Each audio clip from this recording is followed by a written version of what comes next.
ஆன்மீக தேடல் நிகழ்ச்சிக்கு உங்களை அன்புடன் வரவேற்கின்றேன்.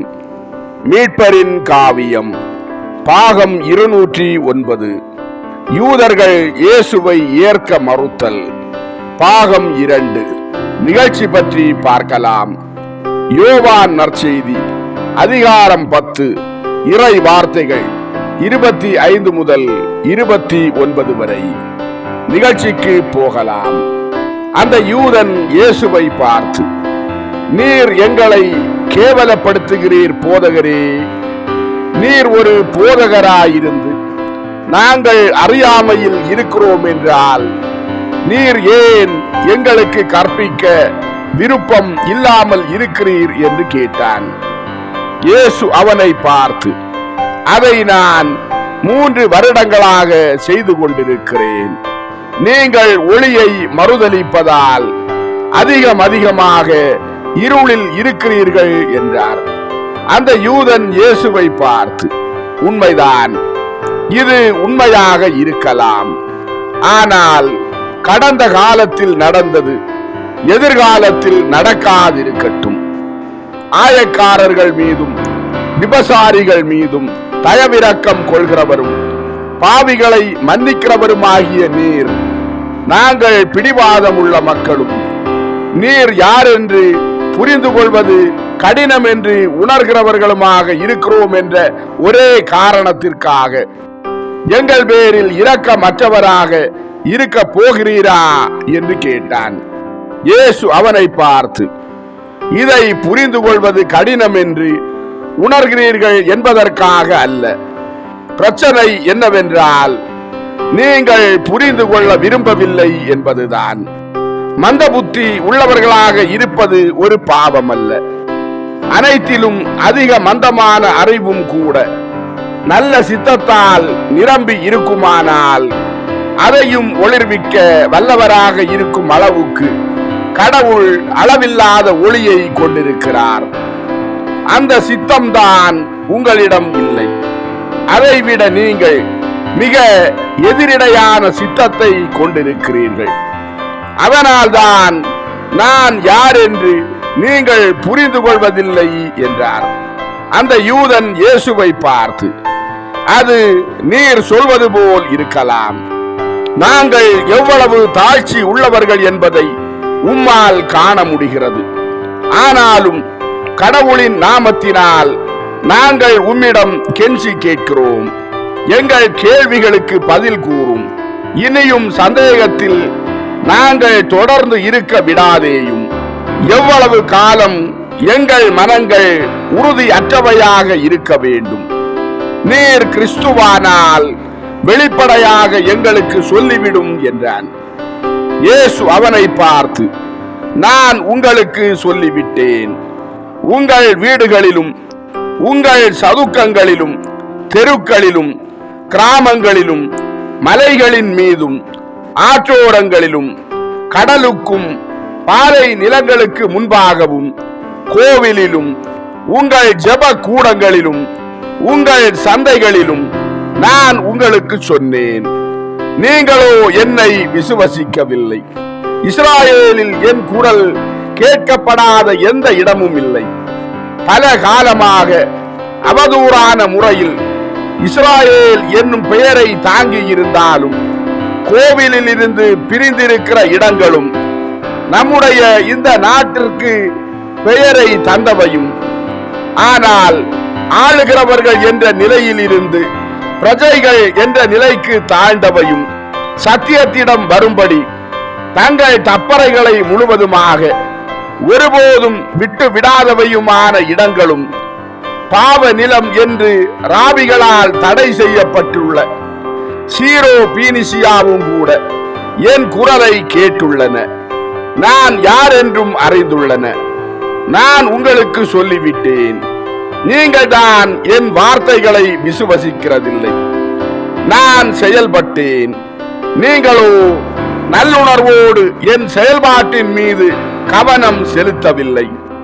என்னை பற்றிய உறுதியான அறிவை பெறும் சரியான நோக்கத்தோடு அதை நீங்கள் செய்திருப்பீர்கள் என்றால் என்னில் விசுவாசம் கொள்ளும் முடிவுக்கு வந்திருப்பீர்கள். ஏனென்றால் என் பிதாவின் நாமத்தால் நான் செய்யும் செயல்கள் எனக்கு சாட்சியம் கூறுகின்றன. நல்ல சித்தம் உள்ளவர்களும் மேய்ப்பராக என்னை அடையாளம் கண்டுகொண்டதால் என்னை பின் சென்றவர்களும் என்னிலும் என் செயல்கள் தரும் சாட்சியத்திலும் விசுவாசம் கொண்டிருக்கிறார்கள். சகல படைப்புகளும் நன்மை தரும் நோக்கமில்லாதவை என்று நினைக்கிறீர்களோ? என் செயல்கள் உங்களுக்கு நன்மையானவை அல்ல என்று நினைக்கிறீர்களோ? அதை நம்பாதீர்கள். அந்த நன்மையானது என்னுடைய வல்லமையால் நலம் பெற்ற தனி மனிதர்களின் ஆரோக்கியத்தில் அடங்கி உள்ளது என்றோ, அல்லது பேய் பிடித்த நிலையிலிருந்து விடுவிப்பதில் அடங்கியுள்ளது என்றோ, அல்லது இவன் அல்லது அவளை தன் பாவத்தில் இருந்து விடுவிப்பதில் அடங்கியுள்ளது என்று நினைக்கிறீர்களா? அது தனி மனிதர்களோடு கட்டுப்படுத்தப்பட்ட ஒரு நன்மையாக இருக்கிறது. இயற்கைக்கு மேலான அல்லது அப்படி சொல்வதை விட தெய்வீகமான மூலாதாரத்தில் இருந்து புறப்பட்டு வருகிற வல்லமையோடு ஒப்பிடும் போது ஒரே ஒரு நன்மை என்று கூட கருதப்பட முடியாத அளவுக்கு அது மிக அற்பமானதாக இருக்கிறது. நான் செய்கிற செயல்களின் ஒட்டுமொத்த நன்மை ஒன்று இருக்கிறது. நிச்சயமற்ற மனிதர்களில் உள்ள எல்லா சந்தேகங்களையும் அகற்றுவதும் விசுவாசிகளின் விசுவாசத்தை பலப்படுத்துவதோடு சேர்த்து எதிராளிகளை சம்மதிக்க செய்வதுமாக இருக்கிற நன்மை அது. தற்காலத்தையும் எதிர்காலத்தையும் சேர்ந்த சகல மனிதருக்கும் சாதகமாக அந்த கூட்டு நன்மைக்காக நான் செய்கிற காரியத்தை செய்ய என் பிதா எனக்கு வல்லமையை தருகிறார். ஏனென்றால் என் செயல்கள் சகல எதிர்கால சந்ததிகளிலும் எனக்கு சாட்சியாக இருந்து அவர்கள் என்னை ஏற்றுக்கொள்ளும்படி செய்யும். கடவுளின் வேலைகளில் எதுவும் ஒரு நல்ல நோக்கமின்றி செய்யப்படுவதில்லை. இதை எப்போதும் மனதில் வைத்திருங்கள். உண்மையை தியானியுங்கள்.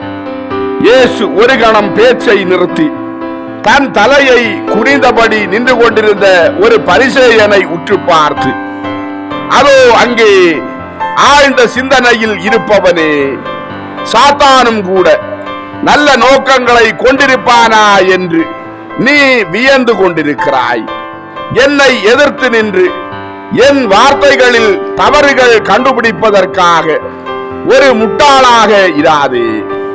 உனக்கு என் பதில், சாத்தான் கடவுளின் கைவேலை அல்ல, மாறாக கலகம் செய்த சம்மனசின் சுயாதீன சித்தத்தின் கைவேலையாக அவன் இருக்கிறான்.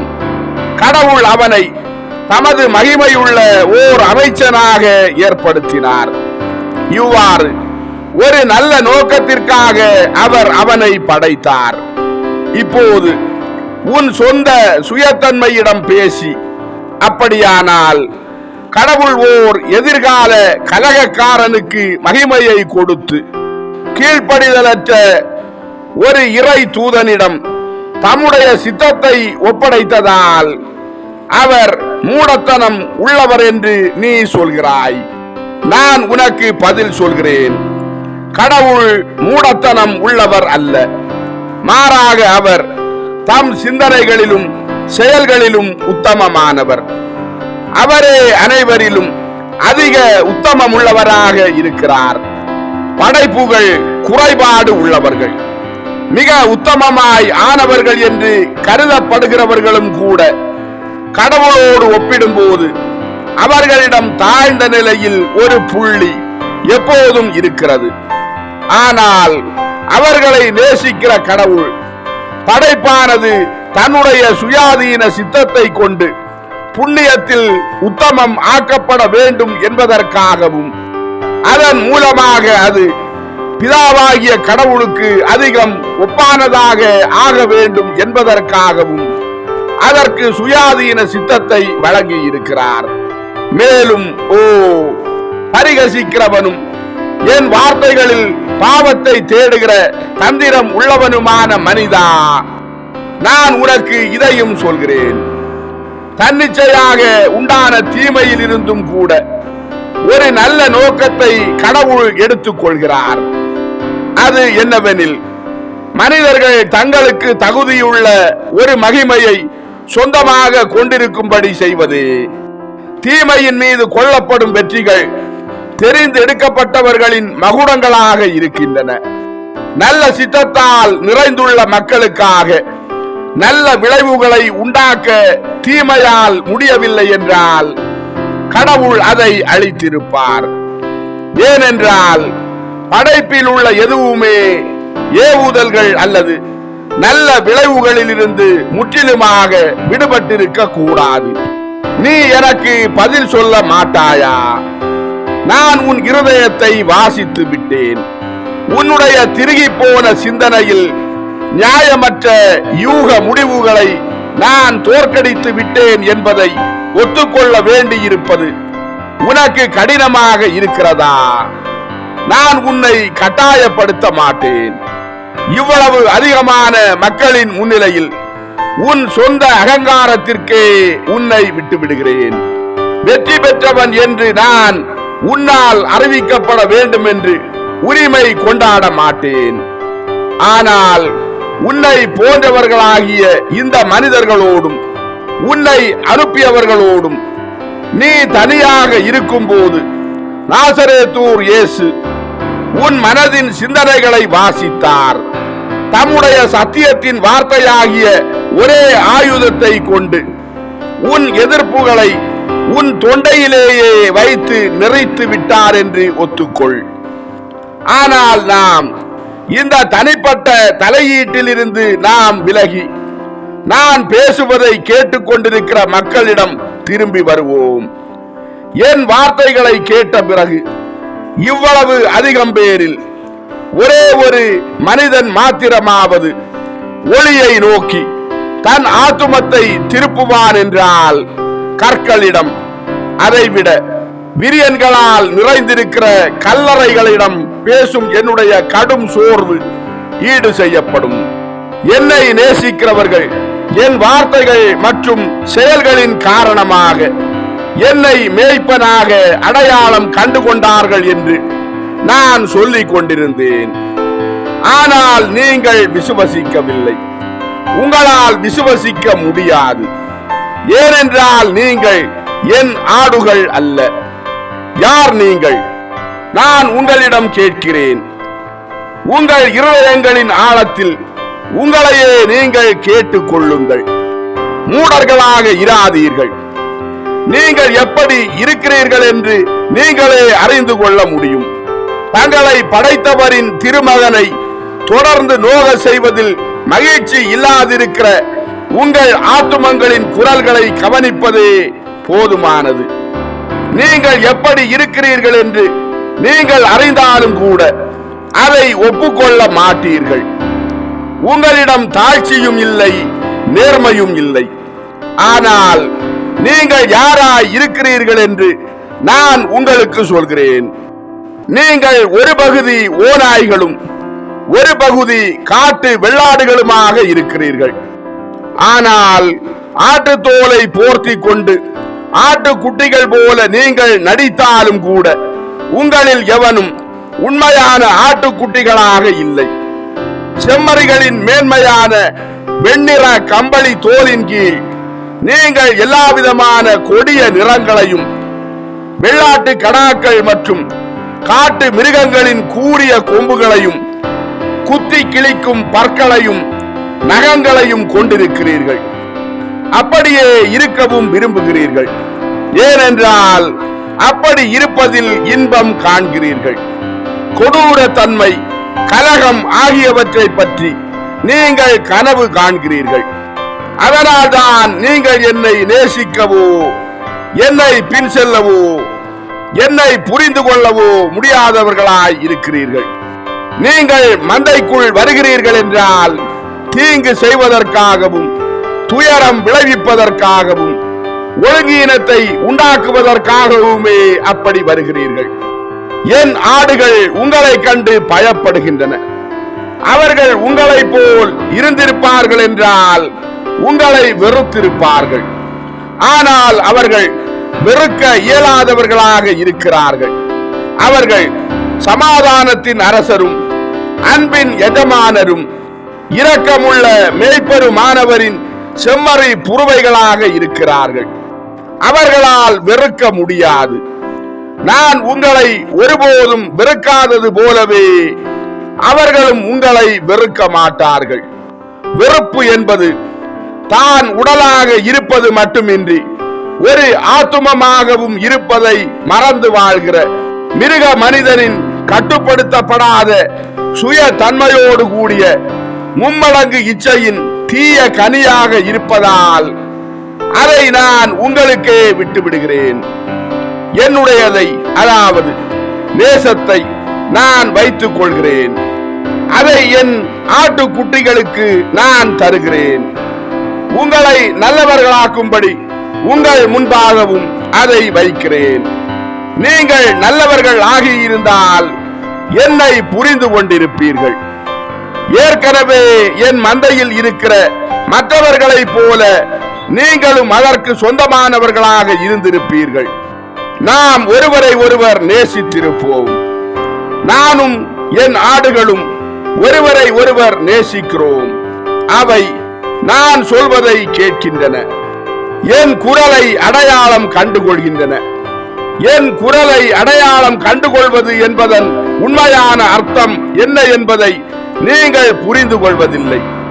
அது எங்கிருந்து வருகிறது என்பது பற்றி ஒருவன் எந்த சந்தேகமும் இல்லாதிருப்பதும் கள்ள தீர்க்க தரிசிகளின் 1000 குரல்களின் மத்தியில் பரலோகத்தில் இருந்து வருகிற மெய்யான குரலாக அதை பிரித்தறிய கூடியவனாக அவன் இருப்பதுமே அதன் அர்த்தமாகும். இப்போதும் எப்போதும் ஞானத்தை பின் செல்கிறவர்கள் என்று தங்களை நினைத்துக் கொள்கிறவர்களும் ஓரளவுக்கு அப்படி இருக்கிறவர்களும் ஆகிய மனிதர்களுக்கு மத்தியிலும் கூட குறைய நீதியோடு கடவுளை பற்றி பேசுகிறவையும், ஆனால் என் குரலை விட தாழ்ந்த குரல்களாக இருக்க போகிறவையுமான வேறு குரல்களிலிருந்து என் குரலை பிரித்தறிய இயலாதவர்களாக அநேகம் பேர் இருப்பார்கள் என்று பேசும்போது அந்த யூதன் இயேசுவை பார்த்து, நீர் சீக்கிரமே போய்விடப் போவதாக எப்போதும் சொல்கிறீர். அப்படி இருக்க நீர் எப்போதும் பேசுவீர் என்றும் சொல்கிறீரே. நீர் போய்விடுவீர் என்றால் அதற்கு மேல் பேச முடியாதவராக இருப்பீரே என்றான். இதன் தொடர்ச்சியை அடுத்த நிகழ்ச்சியாக பதிவிடுவோம். அன்பார்ந்தவர்களே, ஆன்மீக தேடல் மீட்பரின் காவியம் பாகம் 209 யூதர்கள் இயேசுவை ஏற்க மறுத்தல் பாகம் 2 நிகழ்ச்சி இதோடு நிறைவடைந்தது. அடுத்த நிகழ்ச்சியில் உங்களை சந்திக்கும் வரை உங்களிடமிருந்து விடைபெறும் உங்கள் ஜான் பிரிட்டோ. ஆன்மீக தேடல் தொடரும். நன்றி.